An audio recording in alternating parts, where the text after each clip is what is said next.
ఒక పెద్ద మనిషి అన్నాడు కేసీఆర్ ఆనవాళ్ళు లేకుండా చేస్తా అని చెప్పేసి. కానీ ఈ వినాయకుడి నిమజ్జనం తోటి ఏం తేలిందంటే కేసీఆర్ ఆనవాళ్ళు కాదు, కేసీఆర్ చరిత్ర జరిపే దమ్ము ఓవన్కి లేదు అని చెప్పేసి.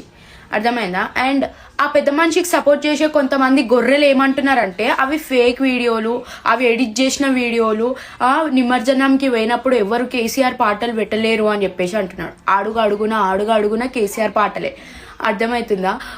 కొన్నిసార్లు అయితే పోలీసు వాళ్ళు బంద్ చెప్పి చేస్తున్నారు. మన వాళ్ళు ఏం చేస్తున్నారు, వాళ్ళు చెప్పినంతసేపు వింటున్నారు, మళ్ళీ జర ముంగట పోగానే పెడుతున్నారు. అండ్ మీకు ప్రూఫ్స్ కావాలంటే నేను విత్ ప్రూఫ్స్ వచ్చిన అనమాట, చూసేయండి.